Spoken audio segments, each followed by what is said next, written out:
The long table at Ferncross had been laid for 11, and the 11th chair was hers. It stood third from the head, in the place it had held since she was old enough to reach the cloth, between the tall black windows and the cold hearth. But tonight a footman had drawn it back against the paneling, angled away from the table, and no cover had been set before it. No plate, no glass, no knife catching the candlelight. An empty seat turned from the room like a thing that had learned to be ashamed. Eloan understood the arrangement at once. She was to be here and not here, present, so the household might feel the lesson of her, unseated, so no guest might mistake her for family.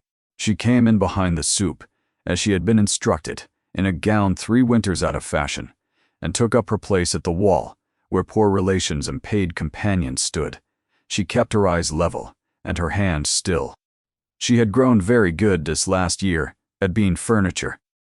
At the head of the table sat her father, Alaric Marrow, and at his right hand, the reason for the candles and the second-best silver, Ansel, the young Duke of Holstein, whose lands ran along their northern border and whose good opinion her father had courted for a season. The Duke's gaze moved down the table, counted the covers, and stopped at the drawn-back chair. "An oversight," her father said smoothly, following his guest's eyes. "That place will not be needed. Leave that chair empty." The room understood. Cutlery paused. Somewhere a candle guttered. Then the Duke of Holstein set down his glass, rose to his full height, and crossed to the wall where Eloan stood. Without a word he took the empty chair, drew it to the table, and held it for her. "I think," he said quietly, "it will." For the length of a breath, no one moved. Eloan did not take the chair. To sit was to defy her father at his own table. To refuse was to shame the highest-ranking man in the county where all could see. She stood caught between 2 ruins, her pulse loud in her ears, while the Duke went on holding the chair as though he had all evening, and no doubt at all. It was her father who broke first. "Your Grace is generous," Alaric said, and the warmth in his voice did not reach the rest of his face. "Too generous. The girl has no place at this table. There are matters, family matters you cannot be expected to know." "Then I shall remain ignorant of them," the Duke answered, "and she shall sit." There was nothing her father could do that would not cost him more than her disgrace was worth. He inclined his head a fraction, the smallest surrender she had ever seen him make, and gestured her forward with 2 stiff fingers, as though flicking away a fly. Eloan crossed the room and sat. A footman, white about the mouth, hurried to lay a cover before her. She looked at no one. Under the table her hands were shaking, and she pressed them flat against her knees until they were still. She could not have said which frightened her more, the fury she felt banking behind her father's courtesy, or the quiet attention of the man beside her. For that was the strange thing, the whole table now turned over in silence. The Duke of Holstein was not a warm man. Holstein was spoken of, when it was spoken of, as cold and exacting. He had refused finer invitations than this one, and left grander houses insulted. He owed the Marrows nothing. He had never, so far as she knew, so much as looked at her, and yet he had risen, in front of the whole assembled table, to seat a girl the house had spent a year teaching to disappear. She did not understand it, and she was afraid of it. She had built her whole survival on being unremarkable. A servant who is noticed is a servant who is questioned. A disgrace that is forgotten is a disgrace grown quiet enough to hide behind. Whatever this man believed he had seen in her, she needed him to unsee it, and quickly, before the noticing spread. By the time the fish was carried in, the table had found its voice again, but it was a changed voice, lower now, curving toward her end of the room. Twice she caught her own name in it, threaded through with the word Holstein. She kept her gaze on the wine she dared not drink, and let one hand close out of sight around the small tin locket at her throat, her mother's, and the only thing of any value they had left her, because it had none. It steadied her, the cool weight of it. It always had. Through the courses that followed, he asked her nothing improper and nothing kind, only ordinary things, the sort one asks a stranger, whether she knew the northern road, whether the frost had reached the orchards. She answered in as few words as the table allowed, and felt her father's eyes on her the whole while, cataloguing every syllable to be repaid later, in private, in the coin he preferred. When at last the ladies withdrew and she could slip away, the Duke rose again as she passed. As a man rises for an equal, it was a small thing. It undid a year of careful nothing in a single motion, and every soul in that hall saw it done. The Lowen walked the cold corridor to her narrow room, with her heart going hard, and one thought turning over and over beneath the fear. He had looked at her as though he already knew her name, and hers was the one name in England she could not afford for anyone to speak. The house believed it knew her story, and the house was wrong. They called her the Marrow girl who had ruined her own family, who had kept her father's accounts and bled them, quietly, over 2 years, until the venture that should have made them rich collapsed into debt and open scandal. A merchant had come forward with a forged note written in her hand. Her father had found the falsified ledgers in her writing desk. She had not denied it. That was the part none of them could forgive, that she had stood in his study while he raged and said nothing at all, and let them strip her name away without a word in her defense. But Elowen Marrow had never forged a figure in her life. She had no need to.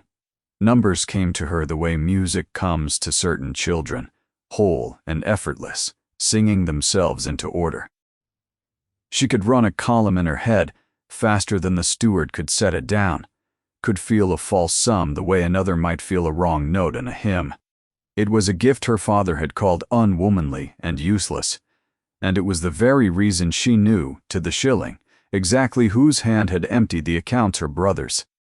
Tobin, soft-hearted, weak-willed Tobin, 2 years younger, and the whole of her heart had fallen among men who played for stakes he could not cover.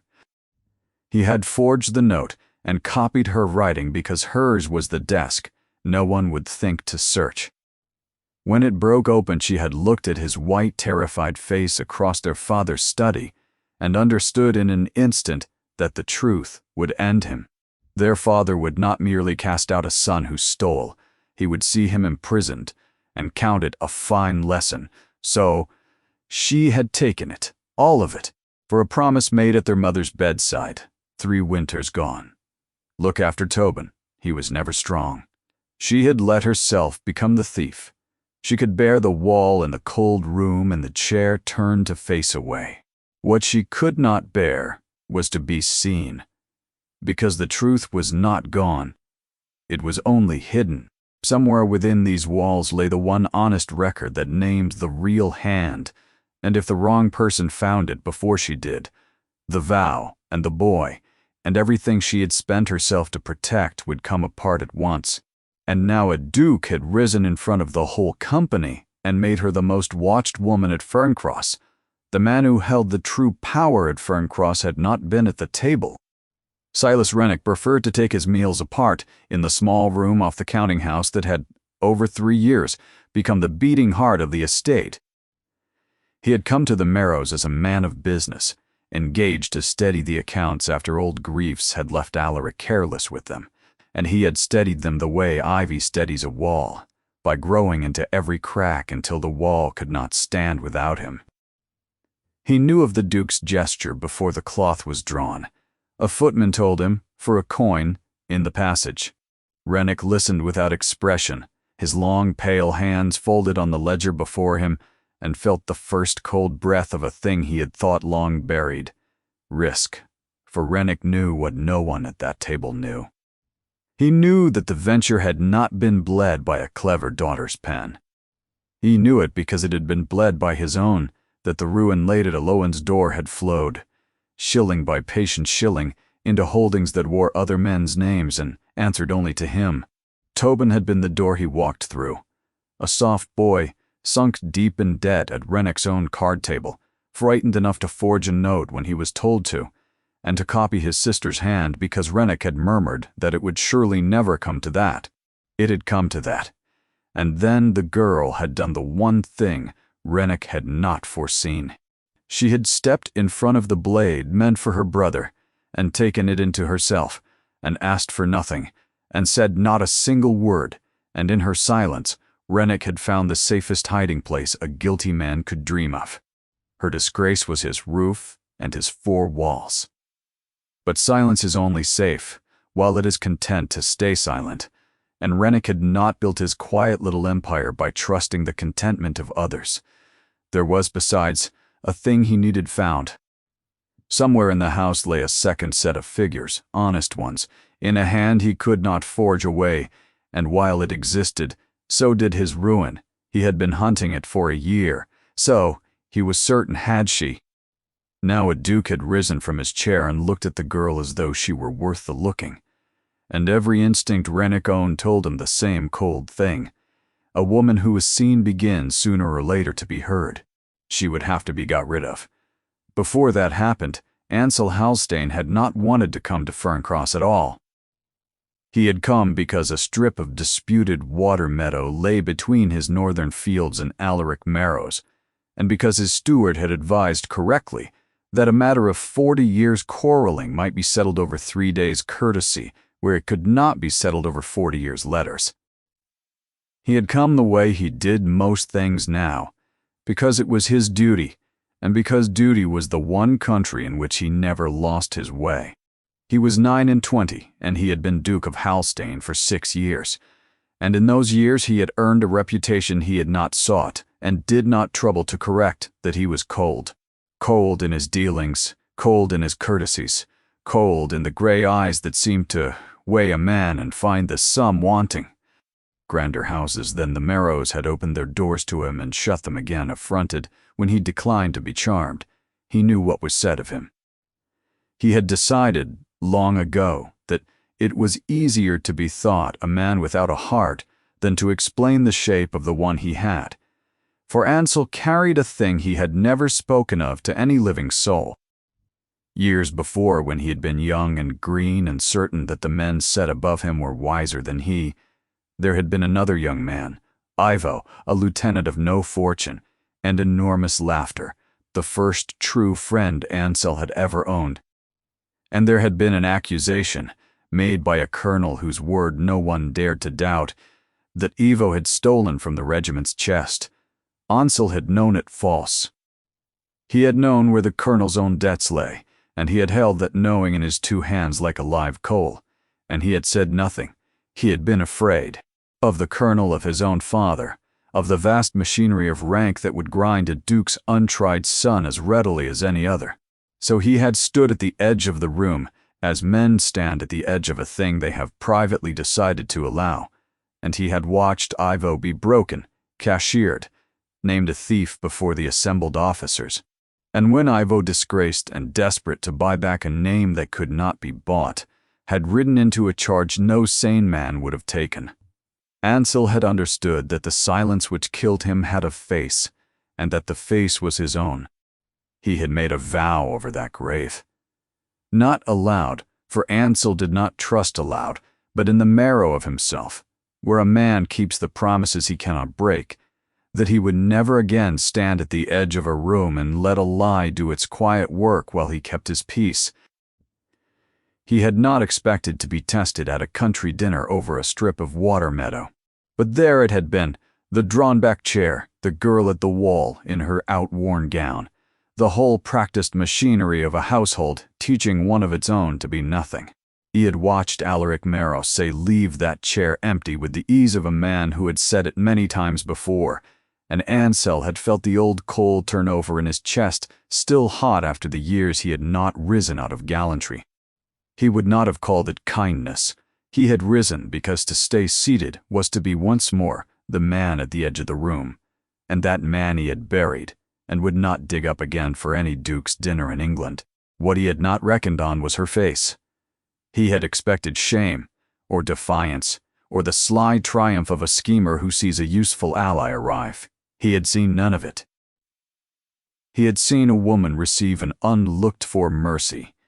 The way the starving receive bread they suspect is a trap with terror. She had not wanted to be seen.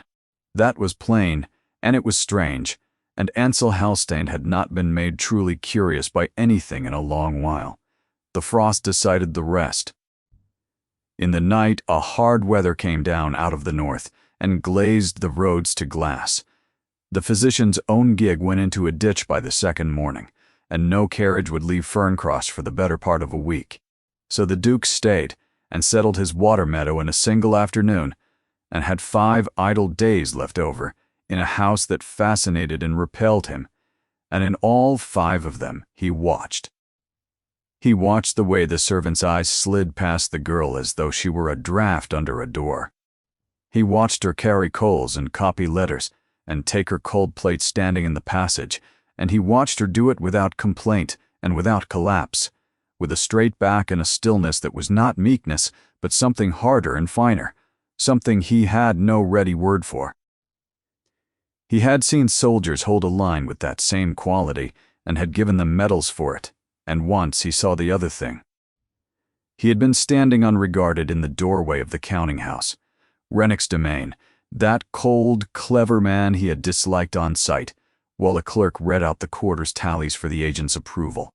The boy stumbled through a long column and gave his total, and Rennick wrote it down, and the girl, passing through with an armful of linen, did not so much as slow her step, but her lips moved. Ansel saw them move. And a moment later, so quietly that only a man watching her mouth would have caught it, she said, £19.4, and was gone through the far door before the clerk had found his own error, which was, when at last he found it, £19.04 exactly. Rennick had not looked up, but his pen had stopped. Ansel said nothing. He had learned at a terrible price what his own words were worth when he spent them without care. But he stood a while longer in that cold room, turning the small impossible fact over, that a girl condemned as a forger of accounts, a girl the whole county named a thief of figures, carried a mind that ran a false column to the shilling without trying, in passing beneath a load of linen. It was like being told that a woman condemned for setting fires could not in truth abide the sight of a flame. A thing did not fit. And Ansel Halstein, whatever else the world chose to call him, had never once in his life been able to leave alone a thing that did not fit. He did not go to her. To single her out further would be to feed the very fire that was burning her. He had seen enough of the household's temper to know that his notice was a gift that would be repaid upon her back, and there was the greater wall besides the one he could not climb and would not insult her by pretending away. She was a disgraced dependent in another man's house, and he was the Duke of Halstein, and there was no clean and honest road by which such a man might simply ask such a woman, "Who are you, truly, and who has done this to you?" The rules that held the two of them apart were the very rules that had once held him silent. He felt the irony of it like a stone in his shoe. On the last morning, as the ice loosened its grip on the roads, and his carriage was brought round, he met her once, and only once, without witnesses. He had risen before the house for his own reasons, and she was on her knees on the great stair with a brush and a pail, scrubbing the stone in the grey light because it was the hour when no one would be about to see her at it. She rose when she saw him, and stood, and did not curtsy. A disgraced woman was owed no rank of her own to defend, and she had long since stopped performing another's, and for a moment they simply regarded one another across the cold and empty hall. He wanted to say 100 things. He said, "You should not be doing that in this cold." "It is my work, Your Grace," she answered. Her voice was low and level, and gave him nothing. "It was not always your work." Something moved behind her eyes then, quickly buried, but he had spent his life learning to read the faces of people who had reasons to hide their thoughts. It was not guilt. He had seen guilt wear 1,000 masks, and this was none of them. It was grief. And beneath the grief, banked low and carefully kept, it was anger, the clean, righteous anger of the wrongly used. "No, Your Grace," she said at last. It was not, and that was all of it. A footman came yawning into the hall, and the moment closed like a shutter, and within the hour the Duke of Halstein was gone down the northern road with his puzzle unsolved and a coal turning slowly beneath his ribs. He told himself, as the miles unwound behind the horses, that it was no affair of his, a quarrel in another man's family, a servant with a sorrowful face, and an odd trick of sums. He had settled his water meadow. He owed the Marrows nothing, and their disgraced daughter a good deal less. He was still telling himself so when he crossed onto the borders of his own land, and he knew, with the flat plain certainty he brought to all things, that he was lying. A man is not only what he does, said the old voice at the graveside. He is also what he lets be done. He was not finished at Ferncross. He did not yet know how he knew it. He knew only that he did. The thaw took the Duke away on the 7th morning, and Ferncross closed over the space where he had stood like water over a dropped stone. For Eloan, the days that followed were the hardest she had known since the ruin itself. Her father did not strike her. He never had. That was not his instrument. His instrument was arrangement. Within a week, the small mercies that had made her life survivable were withdrawn, one by one, and each withdrawal was made to seem a matter of household economy rather than of spite. The stub of candle she had been permitted at night was stopped. There was no sense, Rennick observed, in burning good tallow for a girl who had nothing to read. Her tasks were shifted to the coldest and most solitary corners of the house, the disused north stair, the cellars, the linen rooms where no one ever came, so that from dawn to dark she moved through Ferncross and spoke to no living soul. She understood the design of it. It was not meant to correct her. It was meant to make her go, of her own accord, before the memory of a duke rising from his chair could take root in any mind but her own. If she left, the story would leave with her, and grow faint, and quietly die. That was what they wanted. And it was the one thing she could not give them, because to leave Ferncross was to leave the thing hidden within it, and to leave the thing hidden within it was to leave Tobin's whole fate in Rennick's keeping. For it was Rennick, now, who frightened her most. The steward had never troubled to be cruel to her before. Her disgrace had suited his purposes far too well. But in the days after the dinner she began to feel his attention settle on her like a cold hand laid flat between the shoulders. She would look up from a task and find him in a doorway, watching, saying nothing. Twice she came to a room she had meant at last to search, the old estate room where her mother's papers had been stored, where she had long believed the honest figures lay concealed, and both times found Rennick's clerk already there before her, turning out the drawers with a thoroughness that answered to no errand she could name. He was looking. She was almost certain of it now. And a man with keys and clerks and the whole of the daylight to work in would find a hidden thing a great deal faster than a girl with neither candle nor time. She saw Tobin only once in that fortnight. He caught her on the back stair at dusk, and for a moment her heart lifted at the sight of him helplessly, as it always did. And then she saw his face, and it sank again. He was frightened. Not for her. He had heard about the Duke, and about Rennick's new hardness, and he had come not to comfort her but to be comforted. To be told once more that she would hold, that whatever came she would never speak his name aloud. "You won't let it all come apart, Ellie," he said, gripping her cold hands in his warm ones. You promised her. And there it was, their mother, unnamed but wholly present, laid upon the scale against everything else. She looked at her brother's soft, terrified, beloved face, and felt the old iron close quietly around her heart. "No," she said, "I won't let it come apart." He kissed her cheek and was gone before she could ask the thing she wanted to ask, whether he had ever once, in a whole year, lain awake at the cost of what she carried for his sake. She already knew the answer. She had made her peace with it, or told herself firmly that she had. That night, lying in the dark without her candle, she made her decision. She could no longer afford to wait for a safe hour that was never going to come. Rennick was closing on the estate room, and once he had what lay hidden there, he could burn it, or worse, keep it, a blade held forever above the boy's neck and her own. She had to reach it first.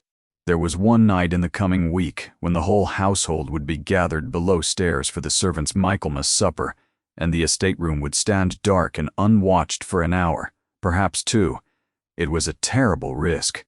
If she were found where she had no business to be, in the dead of night, working at a lock she had no key to, a proven thief, so far as they all believed, it would be the end of every fragile thing she had held together this long year, with nothing but her silence. She lay very still and listened to her own heart, and knew that she would do it regardless. The carriage that came up the Ferncross Drive a fortnight later bore a crest Alaric Marrow had not dreamed of seeing again so soon, the Hallstein arms gilded on black lacquer, drawn by 4 matched grays. But it was not the Duke who stepped down. It was a very old woman, small and straight as a walking cane, wrapped in furs the color of wood smoke, who surveyed the face of the house through a gold-rimmed glass as though pricing it for sale. Honoria, Dowager Duchess of Hallstein, had buried a husband, 2 sons, and the better part of her contemporaries, and had come out of each grief harder and brighter. Like a stone the sea will not stop polishing. She missed nothing. She forgave little. And she had come to Ferncross for a reason. She had confided to no one, least of all her grandson. Ansel had returned from his water meadow a changed man, distracted at his own table, short with his steward, given to standing at windows with his tea going cold in his hand. The Dowager had watched this for a fortnight with the patience of a cat at a mouse hole, and when at last she had drawn from him the bones of the business, a ruined girl, a drawn-back chair, a puzzle he could not put down, she had set aside her cup and announced a sudden fancy to renew an old acquaintance in the north. For she had known 30 years before a laughing, dark-eyed young woman named Cosima, the daughter of a dear and long-dead friend, who had married a cold man called Marrow and gone away into the hills, and so out of Honoria's life. And Cosima, the Dowager remembered, had had a daughter.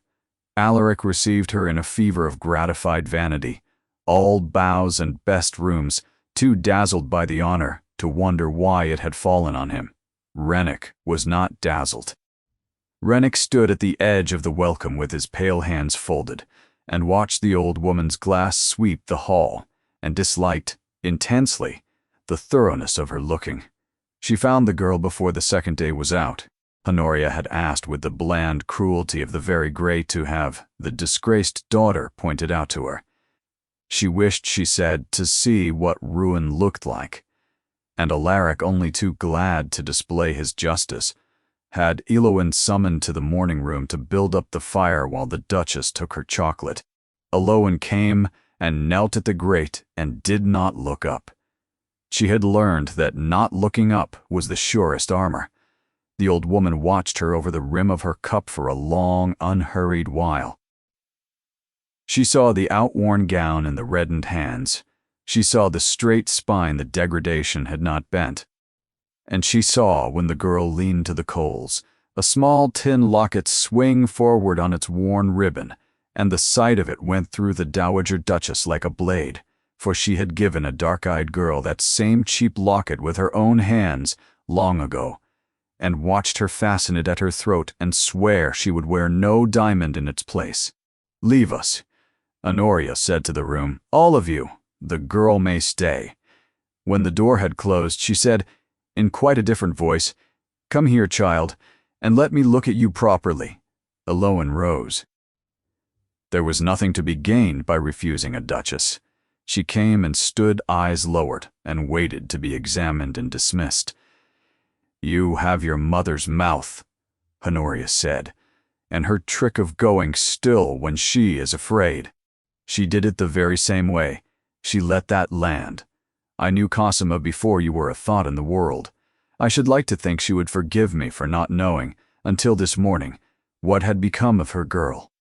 Eloin's careful stillness cracked, only a hairline, only for an instant, but the old woman saw it and was satisfied, and pressed no further on that front. They tell me you are a thief. Honoria went on conversational. That you bled your father white with a clever pen. Do you know, I have lived 79 years, and in all of them I have learned only one thing worth the telling. Guilt is loud, child. It protests, it explains itself. It produces witnesses and weeps in the right places. It was innocence I had to teach myself to hear, because innocence so often has nothing at all to say. She set down her cup. You have said nothing for a year. I find that very interesting. I have nothing to say, Your Grace. Lowen answered low. No, the Dowager agreed. That is precisely what interests me. She reached out, and with one dry old hand, closed Lowen's fingers around the locket gently, as one might close a book. Whoever it is you are being silent for, she said, I hope he is worth what you are spending. Very few people are. She released her. You may go, but hear this before you do. There are more people in this house who will listen than you have let yourself believe. My grandson is one. I am another. When you are ready, you will find we were here all along. Lowen curtsied. The first true curtsy she had made in a year, and fled, her heart going hard, her eyes stinging with the unbearable thing that kindness is to those who have gone without it. That evening, Alaric had news that turned him pale with pleasure, and Rennick gray with something else.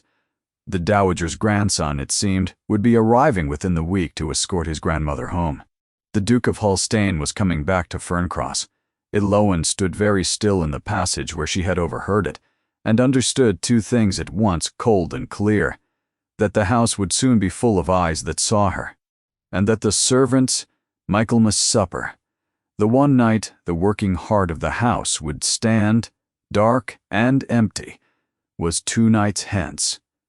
Whatever she meant to do, she would have to do it before the Duke came back. Michaelmas night came down, cold and moonless, and the servants went laughing to their supper in the great kitchen, and for 1 hour, perhaps 2, the working half of Ferncross belonged to no one. Lowen counted them out. She stood in the dark of the back passage with her shoulder to the cold plaster, and listened to the noise recede, the scrape of benches, a fiddle tuning and then finding its feet, the master's grudging cask of harvest ale, broached at last to a ragged cheer, until the corridor behind the green baize door was as silent as a held breath. Only then did she move. She had taken off her shoes and knotted the laces about her neck, so that not even a heel should betray her on the stone.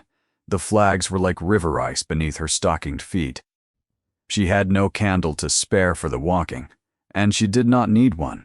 A year of misery is a hard and thorough teacher, and she had learned Ferncross the way the blind learn a room, by the turn of a wall, the draught beneath a particular door.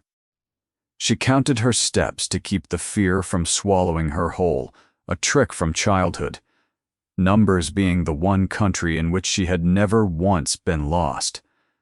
11 paces to the corner, 9 more to the head of the service stair, 3 worn steps down, and the cold breath of the estate-room passage came up to meet her. Halfway along it she froze. Somewhere ahead of her a board had creaked, not the settling of an old house in the cold, but the particular protest of wood beneath a living weight. She pressed herself into the black recess of a doorway, and stopped her own breath and waited. 1 second, 2, 3.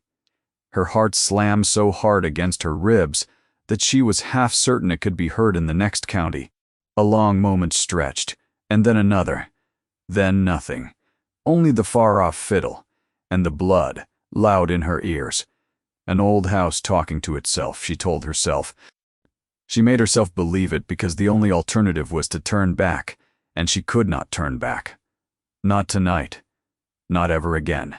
The estate-room door was locked, as she had known that it would be. Set. But Lowen had learned more, that year, than the geography of the house. She had learned which of the old locks along the service wing shared a common ward, and she had, 3 weeks before, quietly filed down a spare key of the pantry. until it very nearly fitted. Very nearly. Her hands shook so badly that it took her 4 attempts, the wards catching and slipping, while the sweat cooled along her spine, and then the lock gave, all at once, with a small dry click that sounded, in that silence, like the cocking of a pistol. Inside the room was black and close and smelled of dust and cold ash and faintly of her mother.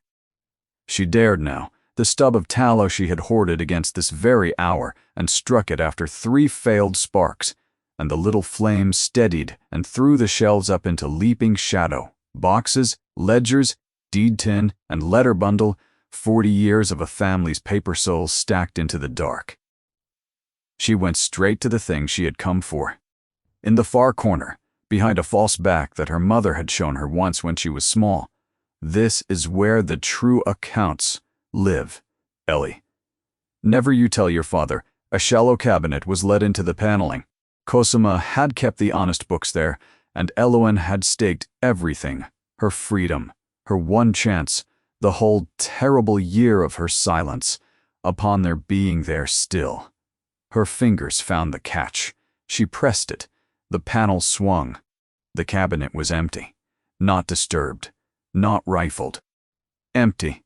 The shelf swept clean, the dust wiped away in a single broad stroke, as though a hand had reached in and lifted out everything, and then troubled, afterward, to leave behind no smallest sign of the taking. For a moment, she could not breathe. The room tilted about the little flame. A year of cold and hunger, and the drawn-back chair, and she had come one hand too late. Rennick. It could only be Rennick. He had it, and she had nothing. And Tobin?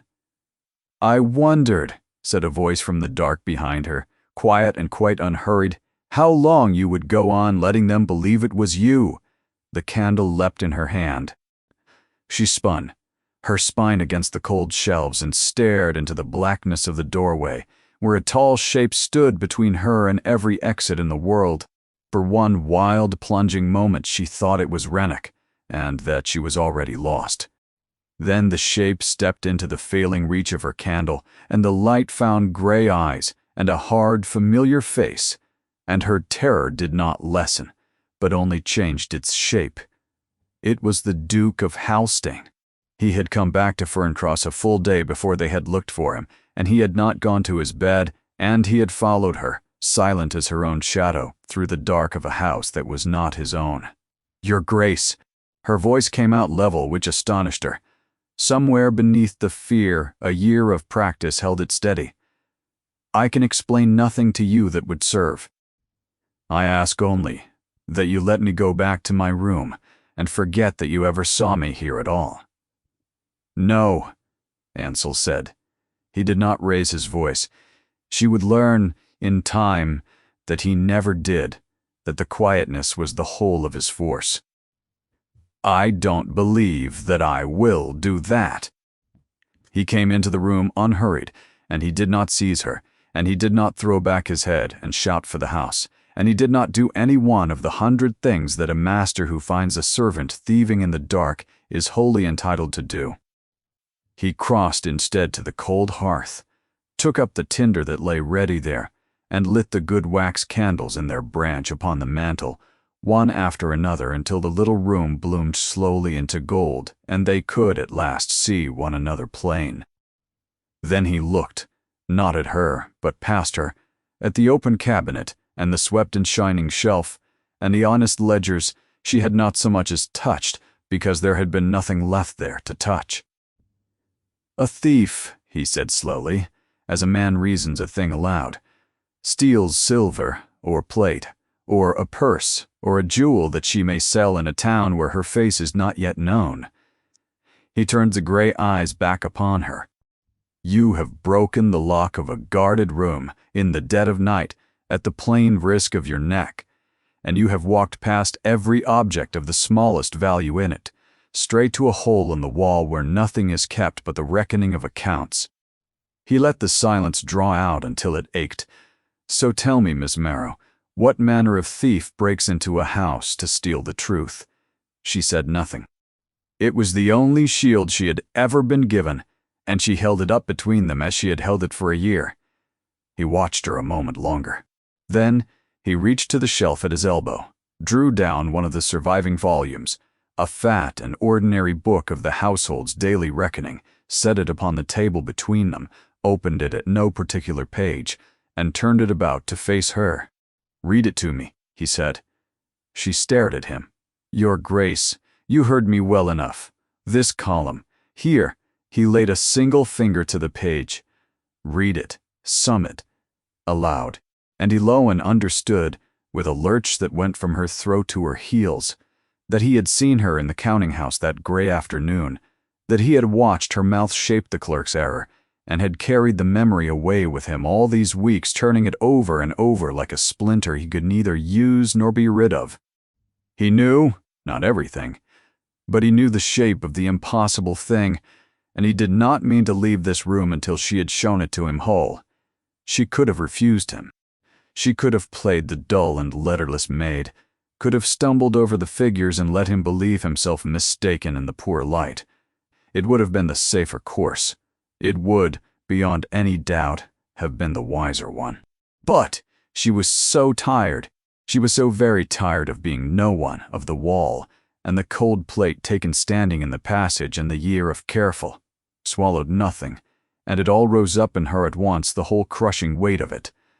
Her brother's warm hands closed about her cold ones, his frightened, beloved face, his "you promised, Ellie, you promised her," and something in her that had bent and bent for a whole 12 months without once breaking, chose, in that gold-enshadowed room, not to bend 1 inch further. She lifted her chin. She looked down at the page, and she read, not haltingly, not as a servant sounds out a tradesman's bill, but the way a musician reads a score she already half knows by heart. Her voice found its rhythm within a line and grew sure, and then certain, and then swift. She ran the long column without a pause and gave its total before her eye had reached the foot of the page. And then, because she had begun, and having begun could not now stop, she turned back 3 leaves and forward 2, and she began to talk. Here her finger moved, quick and exact. The malt is entered twice in the 1 week, at 2 different prices, and in 3 years not a soul has thought to ask the why of it. Here a payment made out to a wheelwright who does not exist. I know every tradesman for 9 miles about this house, Your Grace. I learned them at my mother's knee. There is no such man, and there never was one. And here the finger stopped and pressed a sum carried over that does not answer to the sum brought forward. It is short by £6 and 11 shillings, and so it is again the next quarter and the next, always £6 11, always at the same season of the year, as regular and as quiet as rent. She looked up, and her eyes were bright and terrible in the candlelight. Whoever keeps these books is robbing this house, Your Grace, cleverly, patiently, a little at a time, in 100 small wounds, so that no man may ever point to the single killing one. Her voice dropped, and steadied, and came out flat with a truth she had swallowed whole for a year. But it is not clever, in the way that I am clever. I would never have let the malt stand entered twice. That is a child's blunder.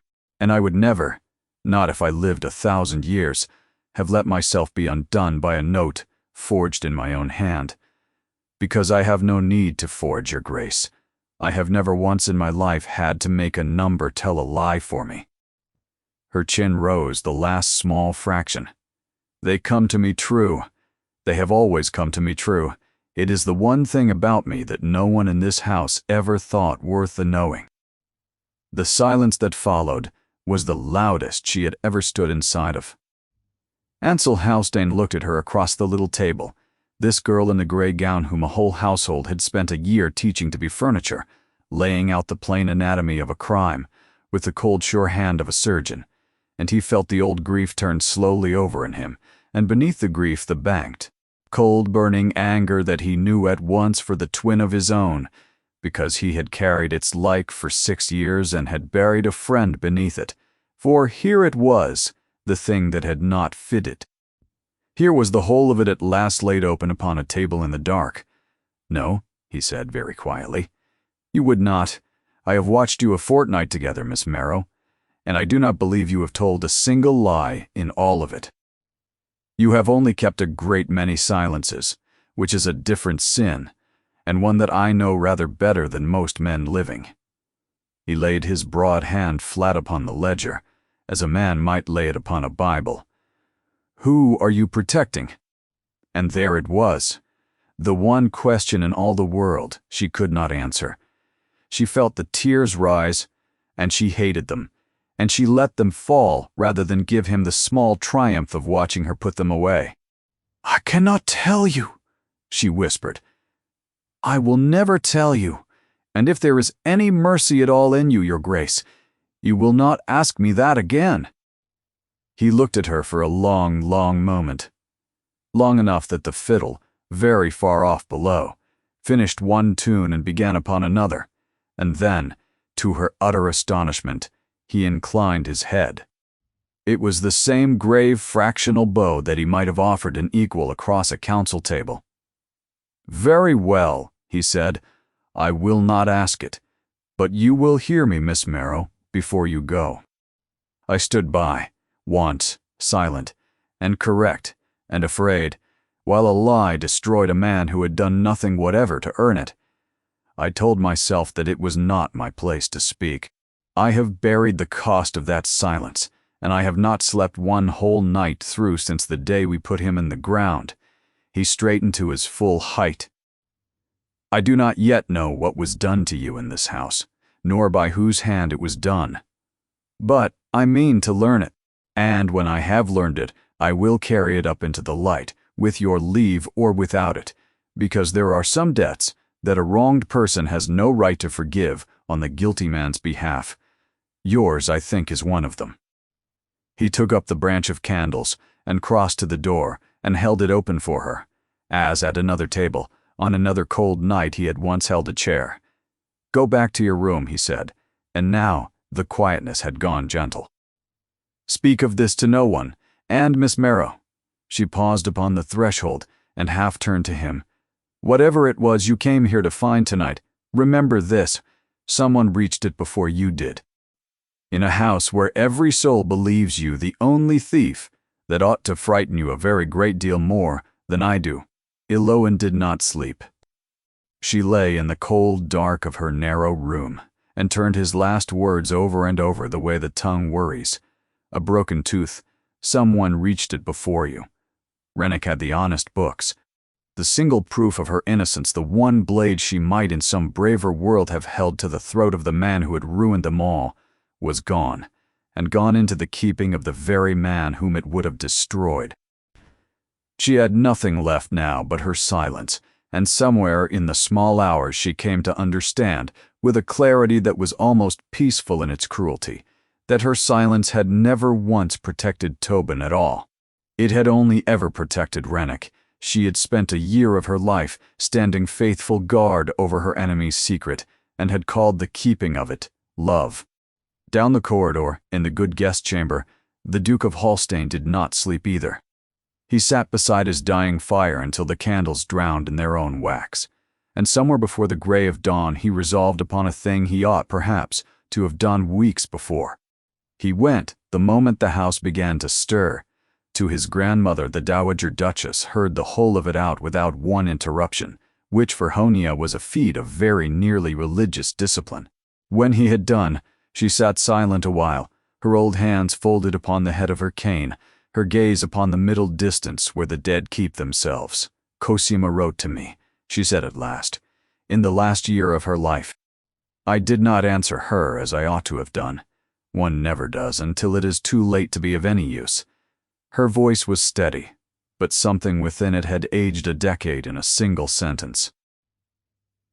She told me she had made a grave mistake in a man of business, that he had made himself indispensable during her long illness, wound himself into the running of every last thing, and that she had come, and here she used the very word, to fear him. She wrote that she had taken precautions, and that if ever anything should befall her that seemed to her friends not quite to fit the shape of an honest death. I was to remember that she had told me so.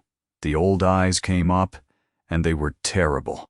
I thought her ill and frightened, and starting at shadows as the dying so often will, I folded the letter into a drawer and meant to write when I had settled in my mind what to say. She was dead inside the season.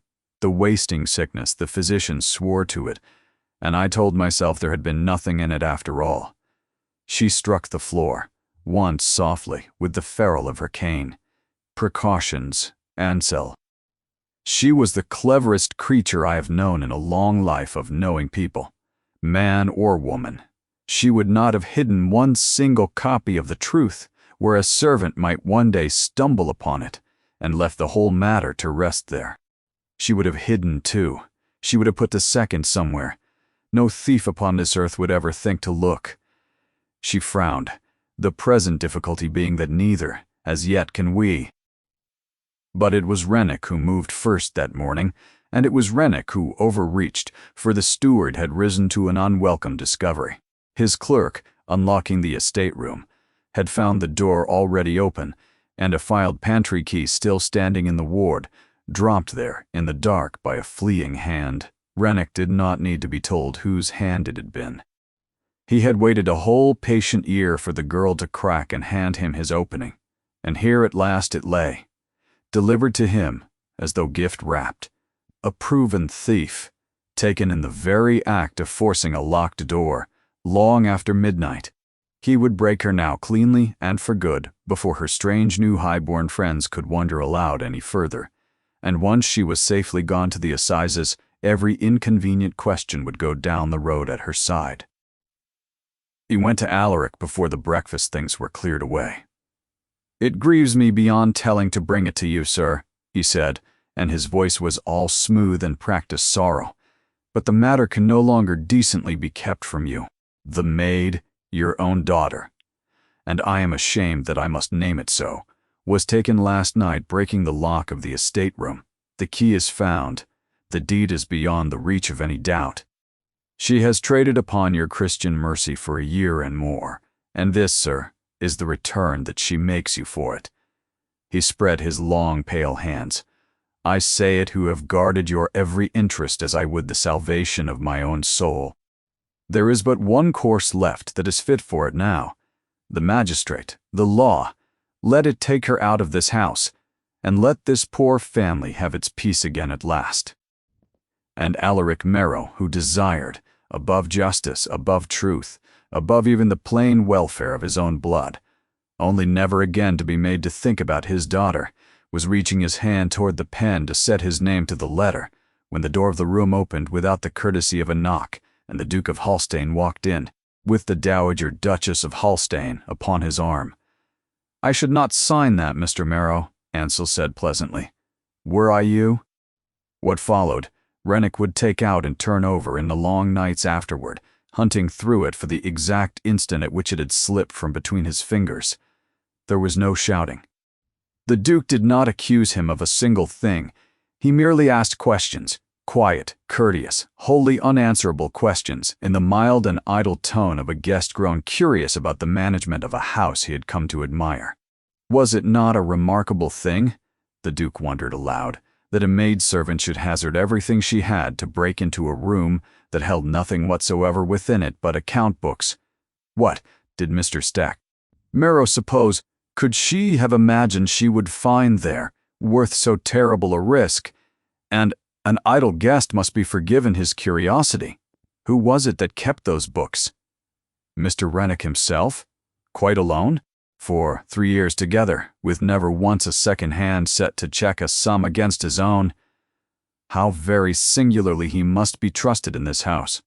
"And tell me," the Duke went on, and here he turned the whole grey weight of his attention upon the steward for the first time, so that the smaller man seemed somehow to grow smaller still beneath it. "Does the malt commonly arrive twice in the 1 week at Ferncross, at 2 several prices?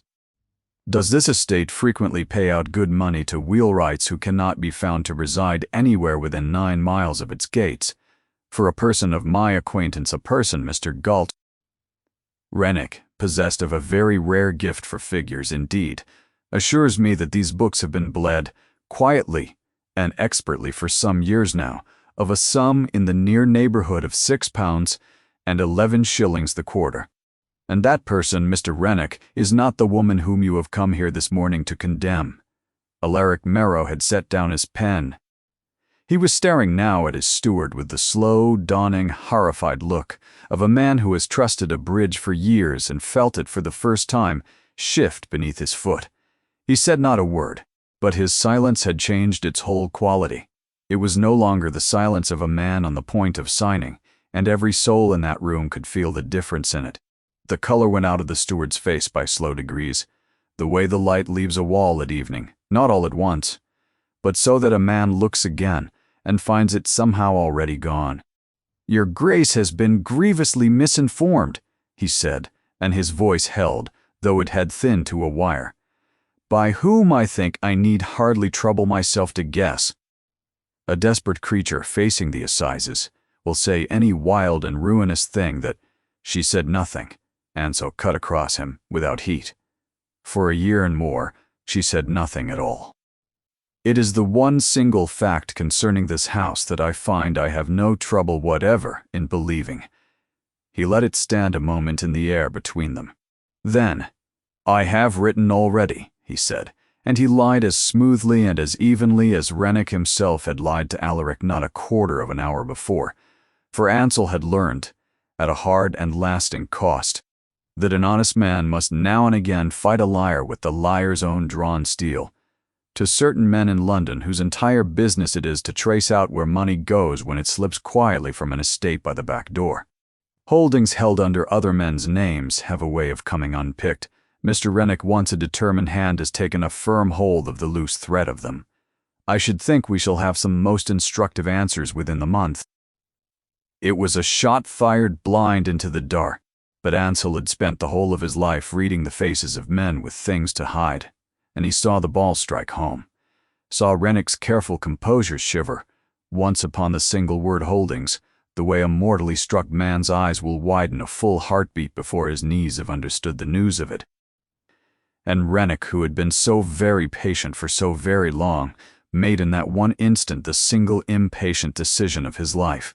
He bowed. He begged his master's leave to be about his duties. And he withdrew. And the moment the door was shut fast at his back, he did not go about his duties at all. He went, fast and quiet, toward his own rooms, and the iron strong-box that stood within them, and the half-completed hours of work that now, very suddenly, needed to become ash before another sun could rise upon them. But the Dowager Duchess had not passed that interview watching Rennick. She had passed it watching the doorway, where a frightened kitchen maid had come to murmur that the table was cleared, and where, drawn out of the shadows by the sound of the stakes being raised so high, half hidden in the passage beyond, there stood a slight figure in a grey gown, with a small tin locket at her throat, listening to the walls of her long prison begin at the very last to crack. "Child," said Honoria, in a voice that stopped every other soul in the room where it stood, "come here to me, and bring me that locket that your mother wore." Eloin's hand flew to her throat. "It was hers," she said. "It is only tin. Your Grace, it is worth nothing at all. There is a lock of my mother's hair inside it, and a—" She stopped. She had been about to say, "and a small picture," but the truth was that in all the years she had worn it, she had never once been able to make the little front clasp give up any picture at all. The locket had only ever felt, in her hand, a shade heavier than a curl of hair had any earthly right to weigh, and she had told herself that this was grief, which makes all small things heavy. "Cosima Vane," said the Dowager, using the maiden name that no soul beneath that roof had spoken in 30 years, never once in the whole of her life owned a single thing that was only what it seemed to be. "Give it here to me." With fingers that would scarcely obey her, Eloin lifted the worn ribbon over her head and laid the locket in the old woman's open palm. Honoria turned it to the grey light of the window, and she pressed her thumbnail not to the front clasp, where any fool might think to press, but to a fine seam that ran along the underside of the rim, a scene that no living person on earth would ever find who did not already know to seek for it. For she had given it to Cosima herself 30 years since, one of a matched pair she had bought from a peddler in her own girlhood, and she had shown the delighted young woman the trick of the hidden seam, and sworn her to keep it secret in the way of women who have chosen to trust one another. The back of the locket sprang open upon a hollow, no thicker than a communion wafer. The lock of dark hair was there, as Eloin had always known it to be, and folded flat beneath it, worn soft as old linen, pressed thin by 3 years of lying against a daughter's heart, was a single sheet of paper, close covered in a fine, quick, and unbearably familiar hand. Honoria read it once, to herself. Then she looked up, and the fierce old eyes were streaming, and she did not trouble to wipe them, and she held the paper out. Not to the Duke, and not to Alaric, but to Eloin. "It is addressed to you," she said. "I rather think that it always was." Eloin took it, and in her mother's handwriting, 3 years silent and speaking now, she read, "My Ellie. If you are reading this, then the worst that I have feared has come to pass, and I am no longer here to stand between you and it, as a mother ought. So hear me now, since I cannot say it to your face. Trust the man Rennick in nothing. He has been robbing your father steadily these 2 years, and he means to lay the whole of it at some other door before he is done. I have watched him do it, and I have got his proof. The true accounts, entire, in my own hand set line against his, are sewn into the lining of my traveling desk, the plain old one your grandmother gave me that no one in this house has ever thought worth the valuing. Do not carry them to any magistrate your father knows. They are every one of them in Rennick's debt, or else in his pocket. Carry them to a stranger. And Ellie, my brave, my far too brave girl, whatever he has contrived by the hour that you find this, whatever it has cost you, know that it was never your doing, and never once your fault. Do not spend yourself to settle another soul's reckoning, not even for your brother. Especially, my darling, not for Tobin, your loving mother." The great room had gone entirely, breathlessly still. "The traveling desk," said Alaric, and his voice came out cracked and strange, the first words he had managed in a quarter of an hour. Yet after she died, her things were carried up to the box room, under the eaves. It is there. It has stood there all this while. Then I would suggest, said the Duke of Holstein, who was already at the door, that we come to it before Mr. Rennick has come to the end of his fire. They found the steward on his knees at his own hearth, feeding the stolen estate books into a blaze he had built too high and too fast in his terror, the torn leaves curling and blackening one upon the next. He came up out of his crouch snarling when the door burst inward upon him, and there was one short, ugly scramble.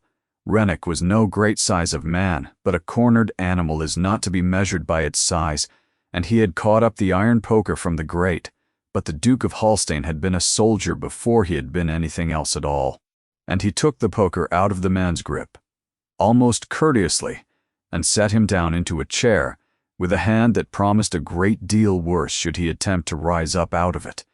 It hardly signified now.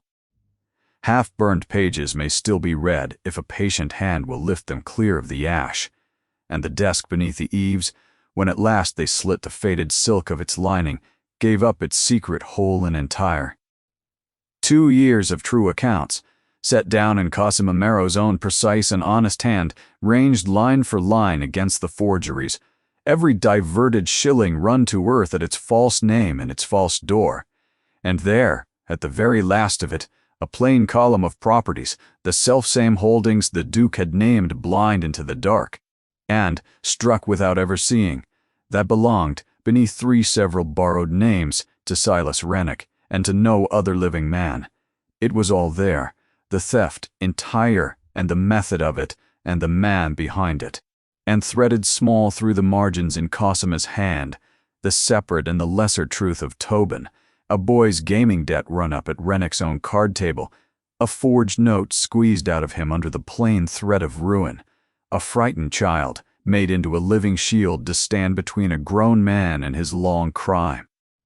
They gathered to hear it read aloud in the great hall, for the Dowager Duchess decreed that it should be heard in the very room where the drawn-back chair had once stood turned against the wall. Alaric sat gray and broken at the head of his own long table. Rennick stood white and silent between two footmen. Tobin pressed himself, trembling, against the paneling at the exact spot where his sister had been made, a year of evenings together, to stand and to be nothing. And Alowan stood alone in the middle of the cold stone floor, with the pale spring light coming down upon her through the high windows, and she listened to the Duke of Hallstein read out, in that quiet and relentless voice of his, the complete and final ruin of the man who had ruined her. When he had done, there was a silence that a person might have cupped in two hands. Alaric could not bring his eyes up to his daughter's face. "I found the ledgers in your writing desk," he said to the table, to his own folded hands. I saw your hand set down in them plain. I never," and there his voice broke clean across, "upon the thing that in a whole long year he had never once brought himself to do. I never asked you if it was true. Not once. In all that time, I never once asked you." "No," said Alowan. Her voice did not shake. "You did not." And she did not soften it for him, she who had softened 1,000 hard things for this man across the whole of her life, and who found now that she had nothing left over to spend upon his comfort. "You left my chair standing empty at your own table, and you let a stranger be the first man in a 12-month to reckon me worth the trouble of the seating." It was Tobin who broke, then who fell, rather, the way that soft things fall, all at once and without any grace, to his knees upon the stone. "It was me," he wept. "Ellie, I never meant it to come to. He swore to me it would never come to anything. He swore it, and then it was your name set on the note, and you looked at me across the study, and you told me to be quiet, and I was so afraid, and God forgive me, I let you. I let you carry it, all of it. For a year." He could not lift his head from the floor. "Send me away. Send me. I beg it of you. I cannot go on living inside of what she did for me."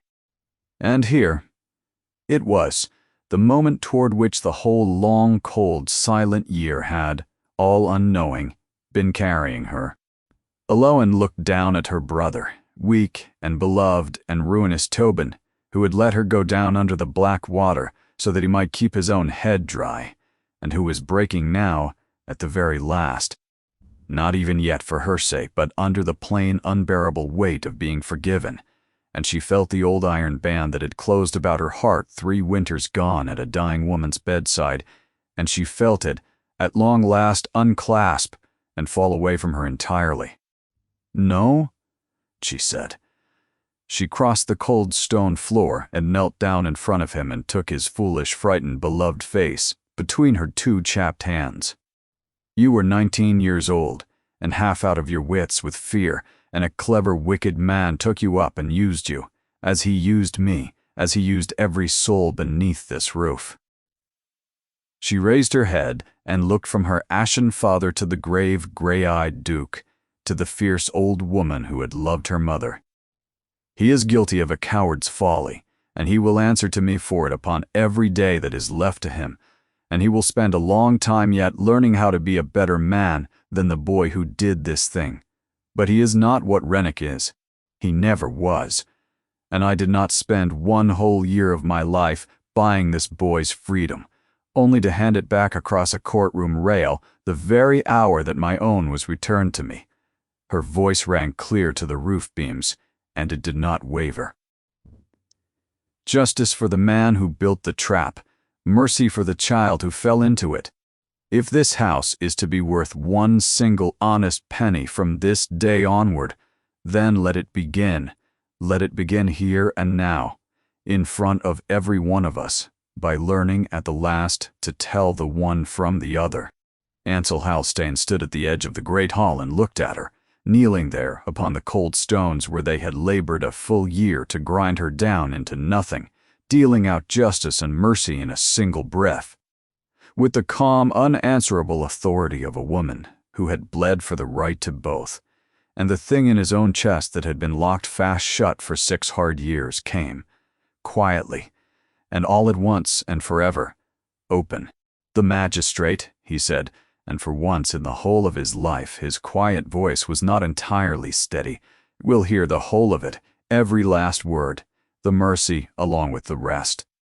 They took Silas Rennick away that same afternoon, down the northern road in a closed carriage, to answer to a court that no debt of his could reach and no friend of his could soften. And that night, for the first time in more than a year, there were 11 chairs set at the long table of Ferncross, and not one of them, from the head of it clear to the foot, was left standing empty. Spring came late to the north that year, but it came.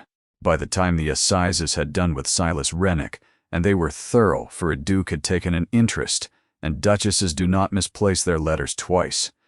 The hedgerows along the Hallstane road were white with blackthorn, and the disputed water meadow, settled at last, lay green and untroubled between 2 estates that had learned, to everyone's surprise, to be neighbors. Eloan did not live at Ferncross any longer. She had gone, at the dowager's brisk insistence and her father's shamed and silent leave, to Hallstane, not as a guest exactly, and not yet as anything else, but as the keeper of a thing she had turned out to have a rare gift for it transpired that the Hallstane accounts, neglected through 6 years of a grieving duke's indifference, were an estate that made Honoria clap her hands with something like glee. And there was no one in 3 counties, the old woman declared, better fitted to set them right than a woman who could hear a false sum the way other people heard a wrong note.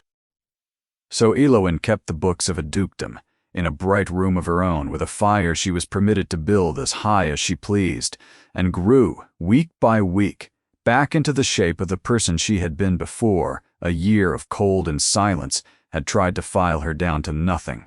Her hands healed, her spine, which had never bent, learned how to rest.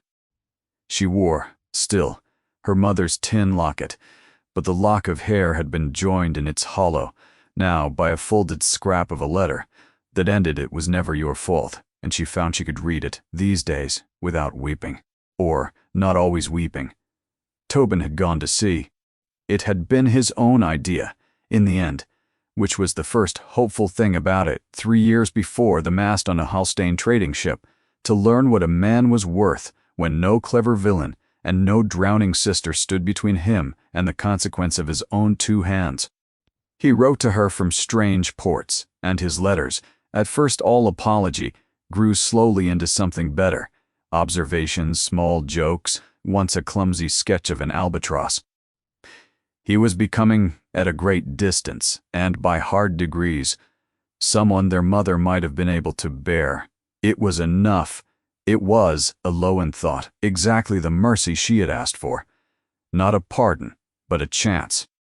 And the Duke of Hallstane came often to the bright room where she worked, on errands that grew as the blackthorn bloomed, steadily more transparent. He was not a man who found words easily. She had known that from the first cold night in the estate room. He courted her as he did all things, quietly, thoroughly, without display, a book left open at a page he thought she would like, a walk offered when the light was good, a habit of falling silent beside her, that was in him the very opposite of the silence that had once cost him everything. She had spent a year learning to read the small print of a man's face. His was not, in the end, so very hard to read. He asked her on a green afternoon by the settled water meadow with no witnesses at all, which was its own kind of declaration from a man who had once let a whole room witness his silence. "I am aware," he said, "that I can offer you a title and a house, and the freedom to keep any set of books in England that takes your fancy. I am aware that these are not the reasons a person of sense would have you." He stopped, began again less smoothly, which she had come to understand was how she knew he meant a thing. "I stood by once and let a good person be destroyed by a lie, and I told myself for 6 years that the coldness that grew over me after was simply my nature. It was not my nature. It was penance." His gray eyes did not leave her face. "You cured me of it in an estate room in the dark, without meaning to, by refusing to let a lie stand even when the lie was keeping you safe. I do not want to keep books with you, Eloan. I want to keep faith with you. For the rest of my life, if you will have a reformed coward who is only just learning how to say what he means." She looked at him a long moment, this grave, unbending, gentle man, who had risen from a chair when no one else in a room full of her own blood would rise.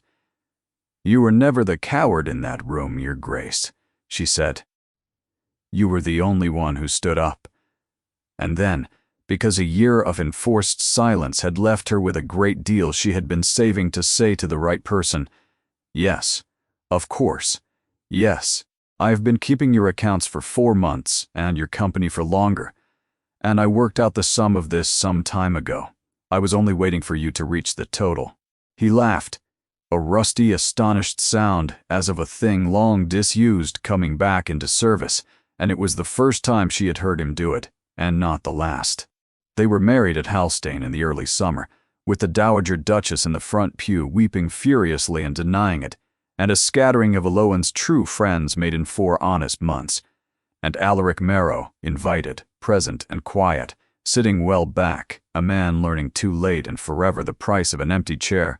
At the wedding breakfast, the table was very long and very full, and there was a great deal of laughter of the kind that had not been heard at Ferncross in years, and would never be heard there again, for it had moved house. But the moment Eloan kept and took out to look at in later years, the way one takes out a locket, came before any of that, in the small, cold hour when the guests were still arriving, and she stood a little lost at the edge of the great Halstein Hall, and her husband-to-be crossed the whole length of it through the gathering crowd, and drew out the chair at the head of the table, and held it for her in front of everyone, as he had once held it for a disgraced girl at the wall. "Your place," said the Duke of Halstein. "It was always going to be this one.